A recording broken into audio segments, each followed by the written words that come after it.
Why has it been so hard to arrange a race with Mesut? You tell me, mate. It's all on his terms, isn't it? You know, he's been gapped a few times. You know, we can get it up on YouTube if he wants. We can go there, mate. Ricky LLF channel. VMAX 200. I was the only one that's ever done over 200 mile an hour at VMAX in a B58. He was there, nowhere to be seen. I was 200 mile an hour plus. He was in the 180s, and he knows that deep down. He doesn't want to put any times out there. Doesn't want to race at pod. It's all on his terms. So yeah.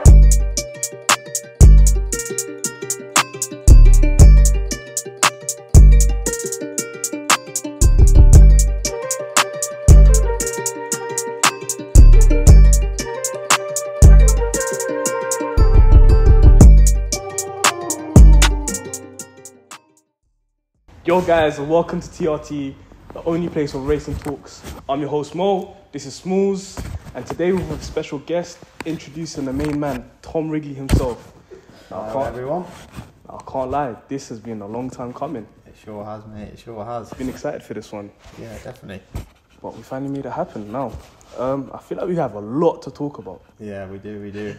Especially over the past couple of weeks' events. Yeah. Certainly made it a bit more interesting, that's for sure. We did. Now, there's one thing I feel like we just have to get out of the way straight away. Yeah. And we have to ask for the world. Yeah. Why has it been so hard to arrange a race with Mesut? You tell me, mate. It's all on his terms, isn't it? You know, it's I'm not interested in roll racing for starters. For me, it's not a conclusive race, and also there's obviously the whole Mexico thing. It's not really my scene in the sense of rolling races. From a standstill, I mean, look, been to New York, we've done it. It's proper organised. We'll have it from a dig, but as for racing on the rolling, it's just not my thing. So I'm up for it. I think there's been talks now, MSB, you're talking about doing some organising something, but if it's a roll race, it has to be on a runway, then so be it. But personally, I think it needs to be from a standing start, and then we have it from there and see what it's all about. Off the light, who's got the best car, who's got the best driver, and who puts the power down the best. There's so much more aspects to it. And also, like you've seen at pod, it's just nice to have everyone together, you know, so you can witness it all, you know, and everyone can take it all in. And there's no hiding, there's no excuses, you know. Well, unless you're Marky, of course. He's got plenty of excuses, but, you know, it's all fun. But yeah, that's what it's got to be, really, I think. And also, as you've experienced, boys, you know, if I was in London, maybe it would be a bit more easy for me to come out. But why should I drive all the way to London when I'm putting times out there? I know what my car is. He doesn't want to put any times out there. Doesn't want to race at pod. It's all on his terms. So yeah, no, like I said, I'm cool with Mesut. You know, I mean, there's no deep issues there. It's just rivals, and you know, I do want to make it happen. It's friendly competition. Yeah, absolutely. Yeah, I mean, mate, we've been battling for years, and also, mate, it will be in the back of the mind. He's been gapped a few times. You know, we can get it up on YouTube if he wants. We can go there, mate. Ricky LLF channel. You know, back in the day when we were on sort of stock frame turbos. VMAX 200.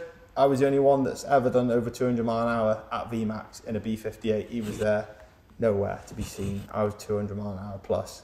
He was in the 180s, and he knows that deep down. So that'll be something that he'll know deep down. So, you know, that'll be something to be thinking about. So, what are your terms for the race? What are you expecting? What am I expecting to happen? No, what do you expect? Well, would you want to? I want personally. I'd prefer, and I'm not like a pod mad. And like I said, I'm not mad for pod. It's just not about that. You know, I'll race anywhere really, but not a roll race on the street. It needs to be. I think it just needs to be in a runway or pod or somewhere where we can do it properly. It's clear cut. You know, the amount of times I see all my customers go to Mexico, I'm getting tagged. 10 people are saying he's beating them. The other 10 are saying, oh, he got gapped. You know, it's no, he started at 50, he started at 40. It's just not conclusive. And that roll racing, everyone's jumping, you know, and it's not conclusive. So it's like, it needs to be, if we're having that race, there's a lot on the line there for both of us. You know, we need to have it exactly on a standstill. Get to go. What about a dig on the road? Yeah, we could look at that. But not down by him. He used to come to me if he wants that to happen. I've got the proof, mate. It's all out there. Okay. If he shows me some quarter mile times and shows he's in the ballpark, then maybe we could discuss something. But it isn't America, mate. You know, the organisation. I've done it. I've been to New York, as you boys seen. I did it. I've done the racing there. It's so well organised. There's no messing about. It's very serious. You jump, you lose. you know, there's so many stipulations and it just works. I just don't feel like the culture over here is that kind of attitude. They won't have all that. They'll be, oh yeah, but no. That's the race. Your money goes in the pot. If you make a mess of it, you lose. That's it. You lose your money. But yeah, open to You're open to racing for money. Yeah, 100%, 1,000,000% for money. Do you think American culture is something we should bring here? I think so, but I think you'd struggle. Having seen why it is out there, there's obviously a lot more people into it, really. You know, it's not maybe, there's just more people, you know, when you think about it. If you just imagine like 1 in 10 people in the UK are into cars, like racing them, over there's just so many more people, so that 1 in 10 would be more like, you know, 1 in 30 people, because it's such a bigger crowd. So yeah, I think, you know, pod and things is good, you know. I don't really see why people wouldn't like, you know, people say, I don't want to go to pod. I mean, I don't really understand why you wouldn't, but whatever, he's got his reasons. But I think a runway event would be the one where people want to witness it. I've got loads of people that want to put side bets on as well. So if he can come up with some money, we can have some fun. And that way there's no argument, you know. You boys can film it. Yeah. It's black and white. Literally, that's what happened. There we go. One hit race. That's it, one hit race. Or best of 3 if he wants. Get smoked 3 times. Oof, that's some fighting talk. But, I mean, that's fair. I give that to you. That's very fair. No. I feel like you've already proved something. You called out Marky. Yeah. Came out. We had a great day that day, so I don't see why we can't do it again. Yeah, definitely. I just think that was such a good day for everyone, you know, and it brought a lot of people together. It was great fun. A lot of people came out. Santa Pod even emailed me to be like, whoa, what did you even do that day? You know, Matt, you totally caught us off guard. We loved it. It was proper. And I think that was what it's all about, you know, and it's a clear-cut race. I mean, that's just where it's at, you know, for me. I think that's nice and fair. It's on the light. There's so many more aspects of it, you know. But yeah, I think that's where it needs to be. Also, coming away from, Messer and racing, how did you become a race car driver? That's something I wanted to know. Yeah, so basically, obviously, they built a go-kart track next door, which is where I started racing when I was 8 years old. Raced go-karts up until about 16. Raced all over the world with those. And then I went into BMW racing. And from there, just went up the ranks. Ginettas, which are like a British sports car, GT car. We won the championship in that. Then I went into Porsches, raced with Porsche for 2 years. Raced with BMW over the Nürburgring a few times. Then I recently come back into it now with McLaren, and did a couple of years with them, and then I'm back in a BMW this year. So it all started with go-karting and just kind of stemmed from there, really built up, and yeah, been doing it for a long time now. So, I mean, if you had to pick between obviously the business and racing, which would you pick? The racing. I mean, that's just so pure. You know, it's I do really enjoy I mean, when you say that picking, it's the good thing about it is that I can mix them, and a lot of what I've learned from car racing I can translate over to this. So when I'm driving the cars and feeling different things, I'm looking at my competitive edge from racing cars on the circuit has moved over into, you know, building the cars. So when people want a top spec car building, I've got the attention to detail to get them exactly where they need to be, and I'm competitive. And as you've seen, you know, whenever someone else rises up, we're always looking to push the boundaries more and, you know, push the platforms, all of them.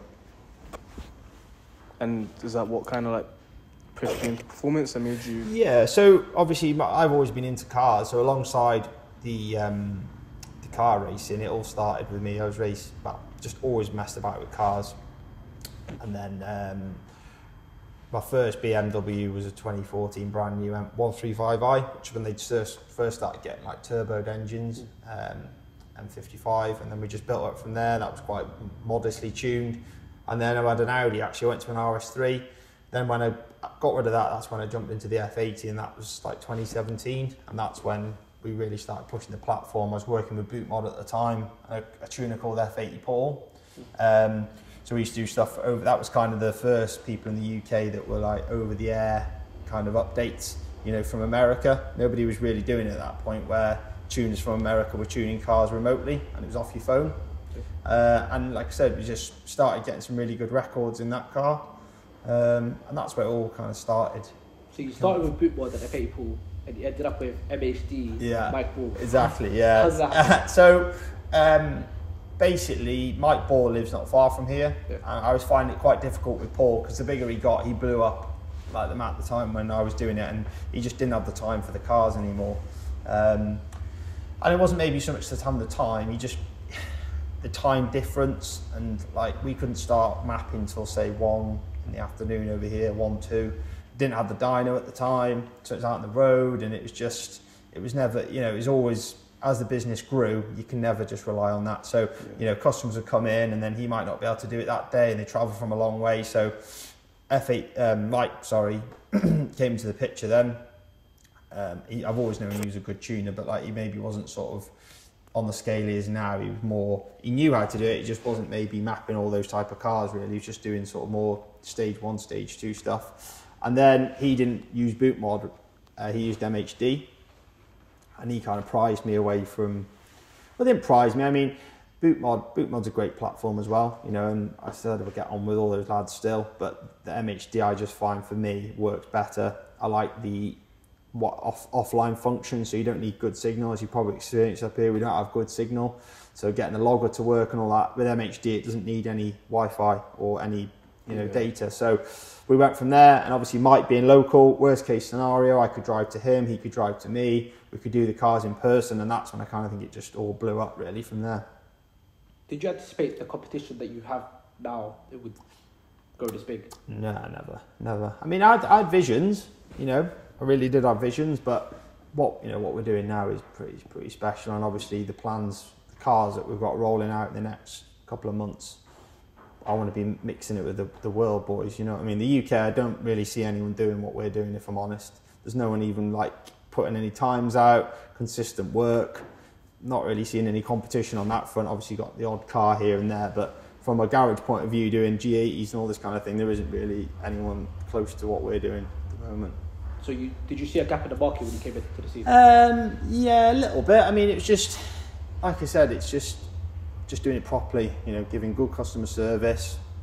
End of the day, there's always an element of risk with when you tune a car, but I try and learn. We've learned on our own cars, and if there's ever an issue, we try and resolve it as best we can, just be as straight as possible with the customer. And I think people, anyone who's been my customer will agree that's the way it's gone down. And yeah, just trying to push things in a sensible manner and to the most we can. And if we really want to risk it, everyone knows exactly what they're getting themselves in for. You're not just turning up for a stage 1 and I just blow your car up and you're like, what do you mean? And they're just going, "I'll tune you, mate, sorry." That's not fair, because you've come to me for just a stage 1, you haven't gone full send. So that's kind of where the gap in the market came, which goes back to kind of my F80 really, is I couldn't find anyone to tune it and who I was liking, really, to be honest. There was just no one really doing it, which is why I ended up with F80 Paul through Instagram. And then, I was seeing the work he was doing and I was liking it. Who do you believe was like the industry standard when you came in? Well, in fairness to them, Wrench were quite, they were quite like well known really. But again, there was not really any competition, I think. So, that's why they were just kind of on their own really. And obviously they were doing boot mod stuff at the time with Helene. And they're building fast cars. I haven't seen anything recently from them, but who knows? Well, maybe we will do one day. There's a lot of ones in the graveyard though, I think. X-Drive, let's talk about it. Yeah. How did it come about? Why? Well, the X-Drive thing. So obviously I've always had an M240. Yeah. And the problem was with it is all the 140 boys would never accept that it was quicker because it wasn't a 140, even though an identical car underneath it was always, I was put in my own category. Yeah. M240, and I've still got the car, it's up there. And it's a good car, I enjoy it, but we just again reached the limit of grip, and at the end of the day, I like to use these cars all round. So it sort of had to do it in all weathers, everything. And then I guess since the G80 came along, that opened everyone's eyes up to capabilities of, what an X-Drive car can do really. So basically we had this car here, which was a customer. He'd been having some engine problems with the previous tune on it, and he just didn't want to bother with it anymore. I basically bought it here to be diagnosed. We diagnosed it with the engine needed replacing, and he just had enough. So we had the car cheap. Obviously Mezets was apparently done, but no one had seen it, no one had heard of it. And then we thought, you know what, we'll have a look at doing it. And that's kind of where it happened. And the Rob and the boys, they're not here now, but they smashed it. We put our heads together and we got it going. And then quickly I realised the potential. You know, we had a pure 800 on there, simple modifications, port injection, and it was doing 9s. And then it was like, wow, yeah, this has got potential. And then obviously things have developed now and we've ended up with what we've got now. And we're looking forward to pushing it further and further. But it did kind of just come out of nowhere. And even when Mezit did it, it hadn't really occurred to me to do it really. But then it's actually a really enjoyable car. I enjoy it. Does it drive like OEM now or? Completely OEM, mate, yeah. It's like, you plug it in, it comes up with X drive, there's no faults, it drives absolutely as it should. We're just trying to, like I said, you know, just think we need to dial the launching a bit better. It's fine on the road, but at pod was still sort of, I think the grip was not all there. It was actually worse than the road. And it just wasn't putting it down as well as what it should. So is that why it didn't run as good of a time as? Yeah, I think so. And what happened is obviously as that day developed, it became apparent obviously there was always going to be a bit of competition, but it became apparent how competitive it was getting, you know. So after that first run, which wasn't the best, you know, normally that won't be an issue. You know, go to pod, you're gonna have a bad run, you need to tweak your car. But obviously then I suddenly realised that, you know, that all them boys were jumping up with joy, thinking, yes, come on. I thought, right, we've got to play this a bit careful here because I can't afford any more. And you saw how busy it was. So we ended up pulling quite a bit of boost out of the car off the line just to make sure it got away happy. But we've got a test day to go back there, so I'm going to go full send then, and that's when I want to try and get the 8 out of it. But that wasn't the day to do it. But I mean, even on low boost, she's still enough to smoke Marky, so that's all that matters. How do you find the limits of a car? Well, normally on my own, really. As with all these cars, we've owned our own. Generally, we don't blow them up. Well, touch wood, haven't really. We've had a couple of like gearboxes, clutches, little bits like that, but it's more just taking a look at, you know, how it responds to certain levels of tuning. I mean, the dyno's been an important part to that because obviously mapping on the road before, you get no idea of how much torque you run in, how much power, whereas on the dyno you can see exactly what it's running at that point, and you can still have a fast car but just take torque out in the early stages. So obviously when you come on boost, if you have loads of torque, that's when you break the car really. So you need to keep it, you can move the torque higher up, you know, and have a play with it that way. And that's been a key to kind of more reliable tunes on stock engines. Obviously once they're all built, you can just go full send and that's it. What kind of research did it take you to like develop the X-ray for this? Very little really. It was just, yeah, I mean, we got a list of parts. The initial first set of parts weren't quite working, and we've ended up using, you know, some more actual M140, because obviously they make this car in Europe, but the problem is it's a left-hand drive, so the parts don't fit as you'd expect, and also it makes it a very expensive project to do if you're buying M140 parts from Europe, because one, they're hard to find, two, they are expensive when you find parts. Obviously parts from the dealership are expensive, so it was just a bit of trial and error. We had a rough idea, there was a couple of things which threw us off, but then, you know, getting it all wired in and everything, it was all good. And yeah, like I said, we've done that car outside, that grey one in the car park's done. There's 2 more cars booked in for it. They're all full send and should be good. How helpful is it also having a go-kart track as well? Yeah, massively. I mean, it's good for testing stuff, you know, it's just like, you can just nip out there. I mean, we've done a bit of a, you know, the back straight there, you can do like an 1/8 of a mile, so you can test little bits and bobs. It's not the grippiest surface, but I'm thinking about maybe doing a bit of a prepped section of it, if I'm honest, so we can dial launches in, so when you get to pod, you're not messing about. But it is handy, obviously, having it all in a controlled environment. You can go out there, you can run cars, you can have a bit of fun, you know, customers can come and have a slide about in their car, you know, you get the full package, you know, and people leave with a smile on their face, because that's ultimately what it's all about. See, before I came here, there was a little rumour saying you had an airfield in the garden. Yeah. Well, the airfield's there, over that way, but the problem is the surface on it is not the best. Oh wait, there's actually an airfield? Yeah. This is an old World War II airbase. So this has got a mile runway over there, but the surface is not the best. That's the problem, you see. But otherwise, we could run events, you know. But it needs some investment into the tarmac and everything, which isn't cheap. What would you say your favourite platform is now? The G80 platform now is, I think that's awesome. It's exciting, it's new, it's something fresh really. Obviously, push the F series platform to hard, but you know, this platform here, I do firmly believe we can challenge, you know, GTR builds, Porsche builds with this platform, because you've not got that limitation of grip anymore. Yeah. You just, we might end up blowing front discs when we're getting silly power like 1600 horsepower, but at least it's the platform's there to build on. So like your GTRs, you know, you see these huge powered ones that everything's built on them, you know, but we've got the base platform there to go from. So yeah, that's my favourite. But I've really enjoyed this 140 as well, I'll be honest. Little 140 with 90k on the clock, I've never had so much enjoyment at something. I think it's because of the scene, what comes with it, and it's all just kind of blowing up a bit over here. And the 140i is a UK thing, really. Yeah. It's just not really, the Americans don't have it.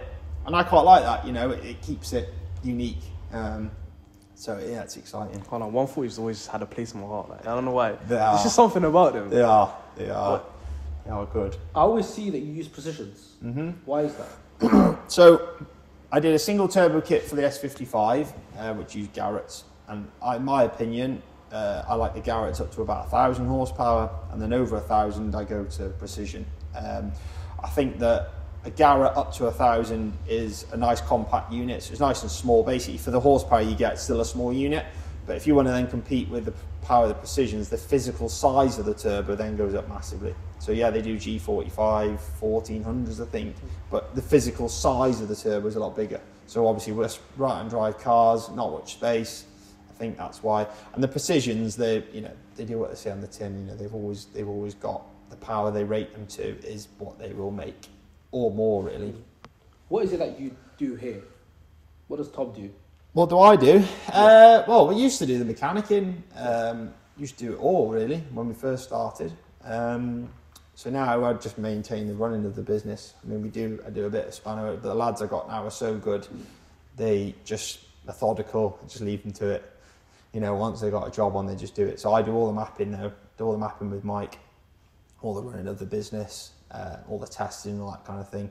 And, you know, I'm always thinking of new ideas to kind of push platforms further, you know, or test things. I'm always coming up with new ideas, and you know, we'll work so well as a team. You know, Mike as well. Obviously, Mike's got his own business going on, more BHP. They do software as well, but between us all, we put our heads together, and we've got a really good team. And I think that's what's shown in the results we're getting now. Would you say all your customers can run the times you run in their cars? Yeah, I mean, this is sometimes a little bit of a bone of contention, because when I go out in their car and drive it, I'm driving it the most it can be. Do you know what I mean? I'm driving it traction off. I'm looking at where to shift points, you know what I mean? So, yeah, a couple of tenths on draggy, give or take, yeah, maybe. But there's some of these rumours that people come out with, oh, they turn them down. There's none of that. There really isn't. Unless someone specifically says to me, turn it up to do a draggy and turn it down, which people do ask.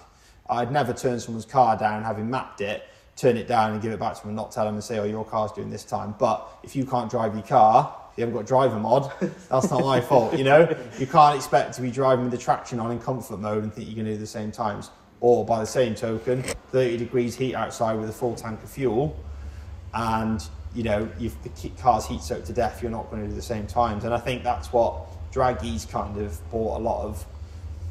It's good for tuning and bad. It's bought a lot of kind of, it got nowhere to hide now, you know. Yeah. My cars, they do the dyno and they do the draggy, simple as that, you know. All the people that say, oh, the times that cars don't do the same time on the road, they're not even customers of mine.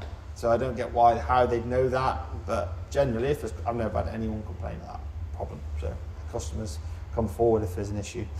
But it's, you know, it is, you've got to look at the conditions. That's what comes back from my racing, you know. I've got a special road, which I'm not going to name, where we can test cars, and it is extremely grippy, but that's come from my racing background, where I've spotted that it's grippy, or one day I've felt it's grippy, and a lot of my rear wheel drive times were done there because it's super grippy. But, you know, that's the little thing what's up my sleeve, and, you know, I've used. But yeah, like I said, that's absolute rubbish what people talk there. I mean, I don't think anyone's going to come from London 4 hours away to do a draggy here anyway. No, they're not. Maybe not. But you never know. draggy loopholes 101. Yeah, Find a good road. Yeah. Do you think drags are enough to claim world records? Yeah, to a degree. It's a difficult one because it can be manipulated. Obviously, there's been over the years some really dubious ones. Yeah, ultimately, I think it depends what you're obviously going for, because the thing is, you can't claim 100 to 200 record at Santa Pod because they don't measure that. Yeah. So how do you measure that? You know, I think, but also, if you wanted to claim a quarter mile world record, I personally think it needs to be done at a track with a time slip. Yeah. That's the fact of it. But like I said, you know, it goes back to my old saying, the micro records. There's so many of them now, where you know different people are trying to find a segment in the where you can end up getting like 100 to 175, or that's, you know what I mean. People are getting some really small records out there, but yeah, I mean, what else? What, you know, when you say what else, is there a way to claim a world record in a way? Do you know what I mean? But by the same token, if I go and race someone on the race from a roll and beat them, does that mean I've got the world's fastest? But there might be someone who's done a faster time, but they weren't there. You know, we could talk about it forever, really, I suppose. But I personally think for the 100 to 200 stuff, yes, definitely. But for quarter mile, it's got to be at the track, personally. As of right now, would you say there's anyone out there that influences what you do or guides you, or what, from a competition point of view, or not just competition, just Development. ideas? Yeah, I mean, I'm always like, I speak a lot with the American guys, M Powerhouse, Merrick, Matt, when I went out to New York. He's helped me out with little things over the years. Big shout out to him. Rick from M Life as well. You know, I wouldn't say they influenced me, but we've always shared ideas and helped each other. You know, there's little things on the B58s they've shown me, which has always been appreciated. But I don't think there's really anyone that sense. No, I mean, I firmly believe Mike's one of the best software guys in the world, and we just need the kind of platforms to do it on. You know, obviously the drag racing scene over here isn't as big as America, so you know, they're going to probably see the times that they do because the track's just so well prepped and they're prepared to put in so much more money than what we are. You know, when I was over there, it was just crazy. You know what they spent. If you could change anything about the UK scene, what would you change? I like more drag racing, really. I think people don't understand what it takes to build these cars and how expensive it is. You know, that's what I think they don't understand. And you'll get shops out there that will say, yeah, we can do that package. It starts off at £5,000, then it's another 5, then it's another 5. Whereas I'll just come and tell you that it's that much money, that is it. And a lot of people will moan about that, but I'll just be honest, that's what you get. You drive in, you drive out, you get a car that works, it does the time, and it's reliable. Not bait you in with a cheap price and then just keep adding and adding and adding. And you get to the end, your car's still slow or breaks all the time, but you still spent the same money as what you would have if you come to me. And I have tons of customers ring me up. Oh, I went there, you gave me a price, I thought it was really expensive, but now I've gone elsewhere.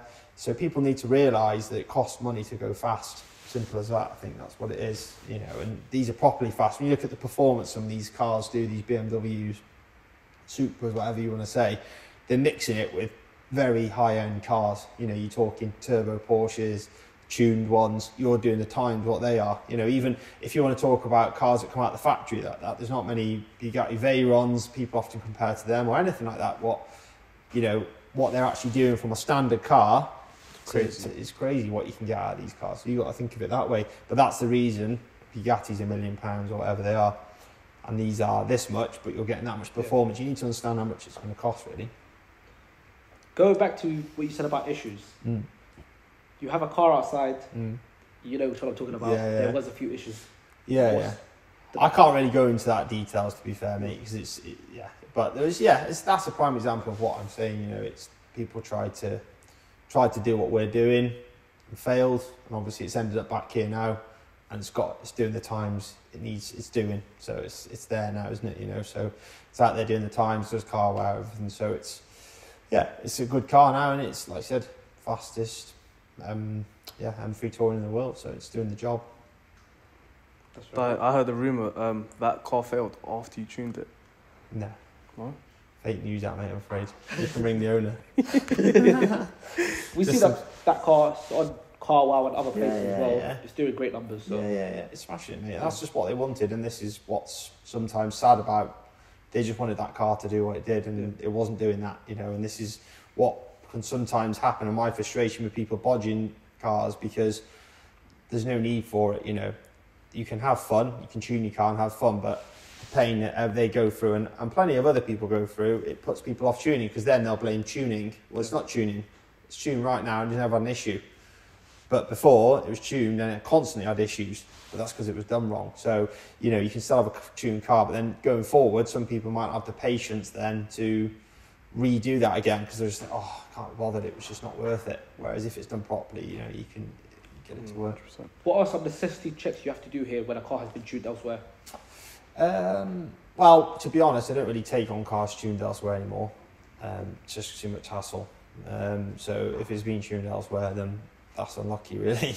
It's not. It's just not worth it. I mean, we're busy enough now. I prefer to start with a fresh platform. If it's had a stage 1 or something on it, then yeah, maybe we can look at it. But anything above that, if it's been worked on elsewhere, I just generally don't really touch it. So how does someone who's had a bad experience change that experience? Yeah, a good question, really. I mean, certain cars, I guess, you just have to look at every circumstance is different. I mean, in some cases, I've had a few customers, they've ended up selling that car. They took the hit, they've lost, and they've just bought a fresh car and bought it to me, and we started afresh. So in some cases, that's what we do.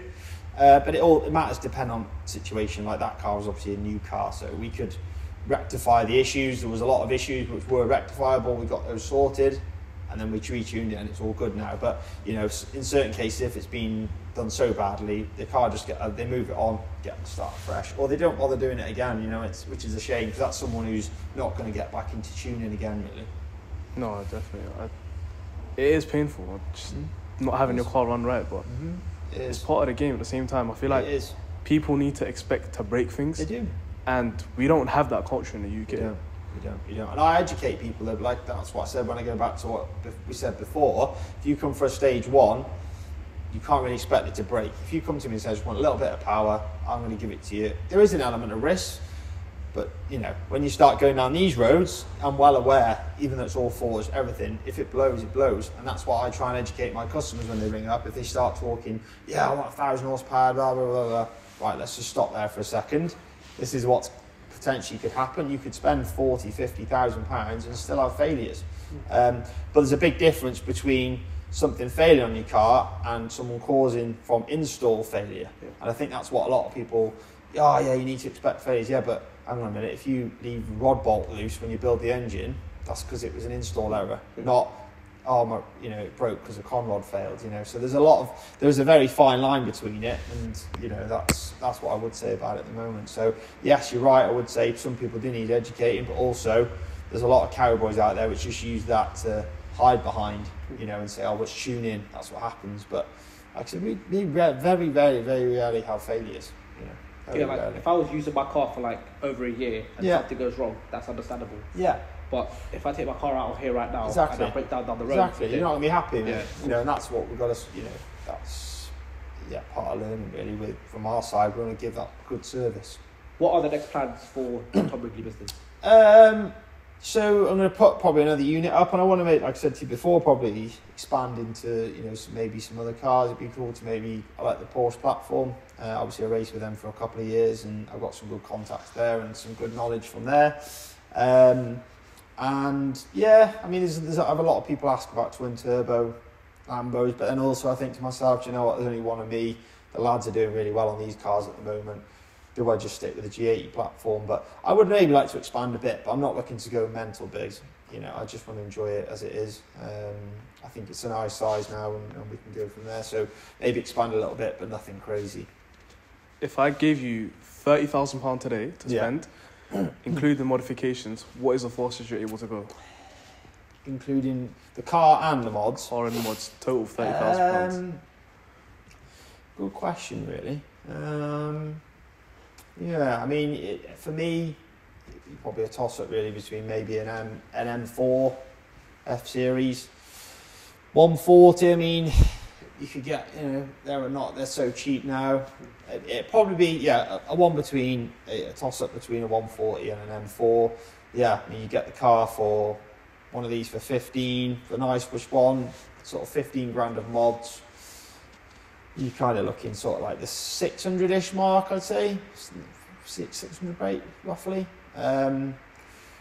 Yeah, I mean, I wouldn't, I mean, times-wise, yeah, I'm not 100% on hundreds to 200s exactly. I've done that many now, I couldn't tell you. But, yeah, I think a 140 or an M4, you could go stage through in an M4, which is an S55.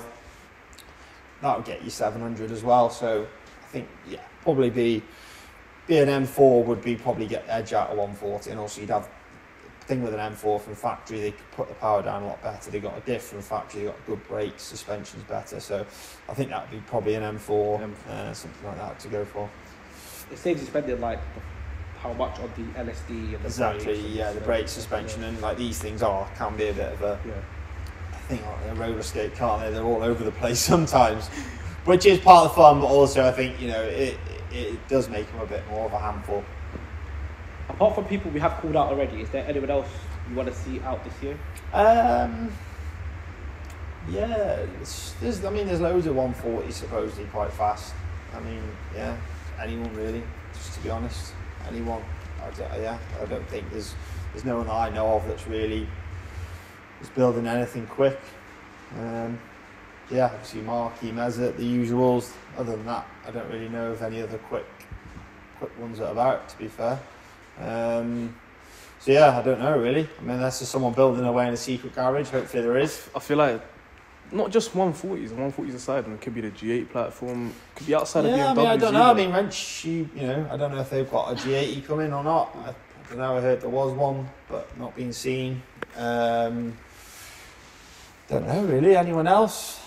I'm not seeing any. So, but if it does, good luck. Get them out there. Let's get going. It's good for the platform. Let's push it together. Get the culture going. That's what it's all about. You just want to race. Yeah, exactly. I want to race, mate. You just want to see races. Some competition. I want to see competition. It drives development. It drives. At the moment, I'm just trying to single-handedly put the UK on the map. Show the American boys that we can do something. I am. Or even worldwide. There's no one else doing it. So. I don't know what else to really.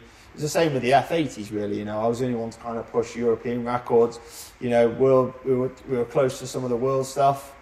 I was prepared to push the platform, but no one else really was. So, that's what I'm about. Have you thought about X-Drive at F80? Yeah, we looked into that. It's possible, but not easy. And it's just when the G80 platform's here now, I just think that's just the thing of the past now.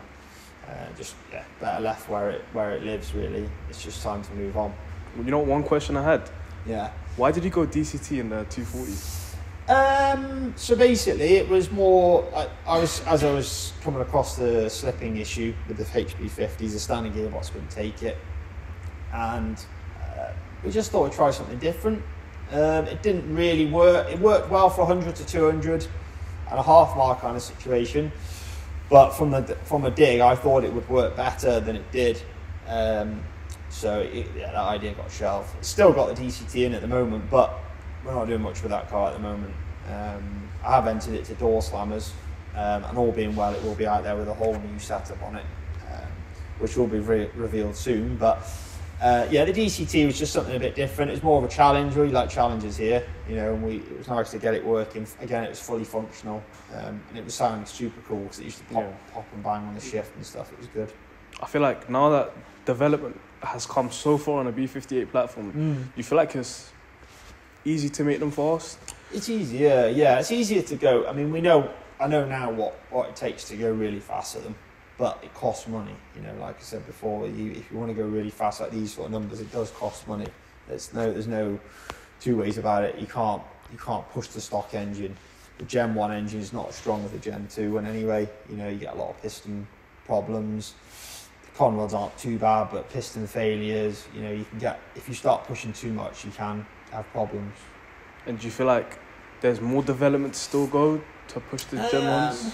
Yeah, I think we're kind of there now. I mean, obviously the X-Drive in the newer ones, the M240s, is brought things on a lot more. Again, it's like being the lease of life, like the G80 gave to the F80. It now shows that you can put your power down, so a bit like a 240 before. Obviously, you can do this X-Drive conversion. It's not going to be for everyone, but I'm hoping then those 240s come filter down in price a bit more.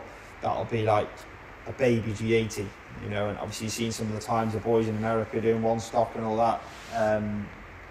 They're getting some amazing times out of them. I feel like most parts we get now are from America, like gearboxes, engines, even all sorts. Do you feel like we can bring that platform more over to the UK? Yeah, well, I really have with the engines. I mean, we build all of our engines in-house now. I used to buy stuff from America. Well, the parts from, because that's mainly where they're made, but we build all the engines in-house now. The gearboxes, I just think I get such good support off Pure. They've been very good to me over the years, Pure Drivetrain Solutions. Big shout out to them.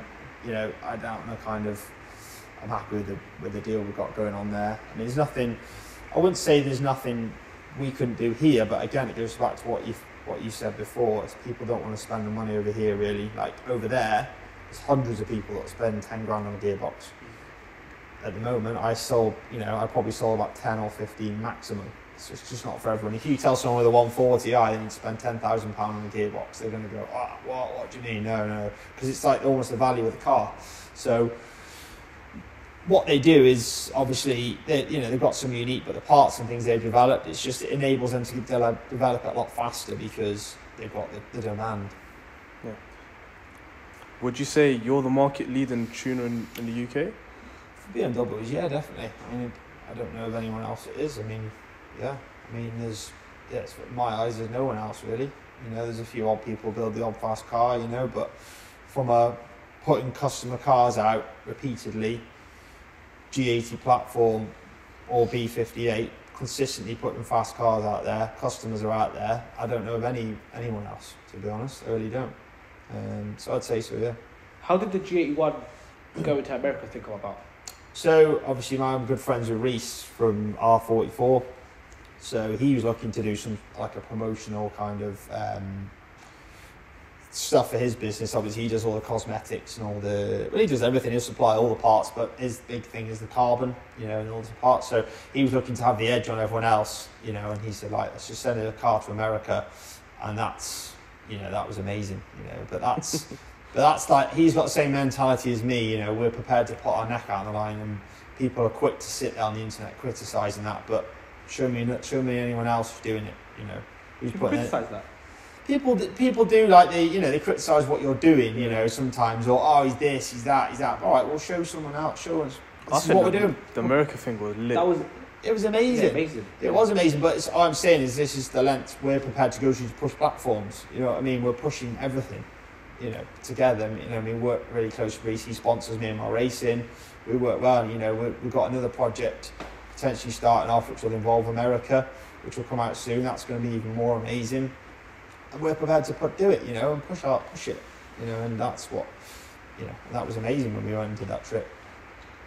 I feel like we had a great time here. We've learned a lot. Yeah. We've seen that you've called a lot of people out. Yeah. Thinking that you're ready this year as well. Yeah. Previously, you were a bit quieter, but I feel like you're more coming about now. Yeah, I think so. I mean, I don't want to come across, I'm not a cocky person by nature. That's just not what I am. But obviously, I don't mind having a bit of fun with people. Yeah. It's all in good heart. There's no hard feelings towards anyone. You know, that's it. You know, like Marky, you know, he got smoked last week. We still laugh about it. Just going to try and find some new excuses for next time, really, because he's running out of them, do you know? You've got door slammers next. We're talking about having a rerun there. You won't be able to moan about grip there, but, you know, we'll see. But like I said, I want to have some fun and enjoy it, you know. And like I said, it's good to see. I think the scene's on the up and up, and that's what it's all about, you know. That's what my business is. So, you know, there's no saltiness or hatred for me. It's just all fun, you know. It's all cars and it's all fun. Obviously, there's always going to be that level of, you know, tension with rivals and stuff, but, you know, there's never any malice from me. I feel like there's a fine line. People take it a bit too personal. Yeah, definitely. People do take it really personal, but some people say personal things, you see, and that's where I don't agree with that really personally. If it starts getting like personal, you're attacking someone personal for where they look or whatever. I mean, I don't personally have that, but I've seen it happen. I think that's just too far, you know. It's just a bit of fun, you know. Attack their car or a bit of banter, but you know, anything more than that, I don't really agree with. To be fair. So basically, just keep it to calling people's cars slow. Yeah, basically. Yeah, just. But that's what it's all about, though. We're all here for the same thing. Yeah, definitely. You know, and it's. I think people are easy to jump to like getting personal about stuff if it's not going their way.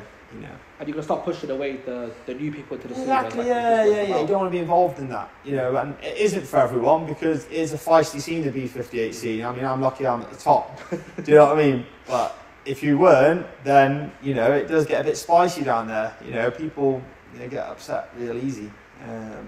So yeah. I've been Smalls. This is Mo. Yeah.